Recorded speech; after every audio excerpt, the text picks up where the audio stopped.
I'm Dr. Berny Sèbe, a senior lecturer in Colonial and Postcolonial Studies at the University of Birmingham in the Department of Modern Languages. What fascinates me above all are empires around the world in the last 200 years. And the reason for that long-standing interest in empires is that to a large extent they have shaped the world we live in. So my research looks at the ways in which empires, past and present, have developed, blossomed, and then retracted and finally influenced the present world.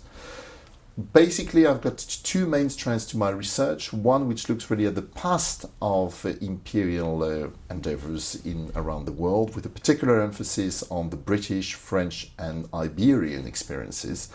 And I've got two projects related to that aspect. One which looks at the strategies of conquest and administration of empires in desert environments, especially through the case study of fortresses.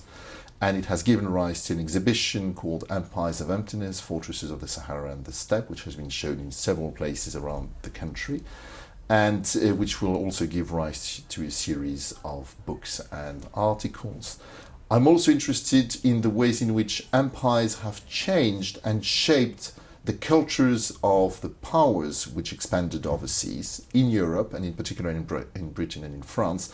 And this, to a large extent, shaped the book which I published on the making of colonial heroes who acted in Africa between the 1870s and 1939, looking at the ways in which imperial reputations linked to the new imperialism in the late 19th century were packaged, promoted to audiences in France as a way, and Britain, as a way of making them palatable to a wide audience and as a way of promoting the imperial idea to the local populations in the metropoles, so generating support for the imperial idea through the case study of imperial heroes.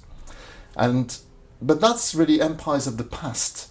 I believe that empires are also important in the present, and for that reason my research also looks at empires and their consequences in the present day from the end of empire up to the 21st century.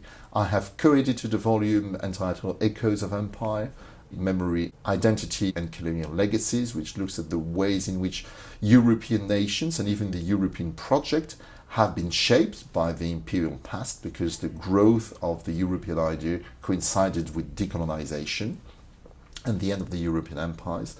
I'm also interested in the decolonization of the Sahara, how the French actually left the Sahara and gave it and also left it to other post-colonial countries to develop up to the present day.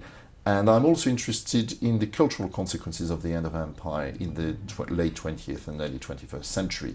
How did metropolitan cultures, the cultures of the countries which once prided themselves in possessing an empire, have adapted to the radical shift in the consideration of their relationship with non-European worlds, but also in their world power status, and how it has actually given rise to radical cultural changes.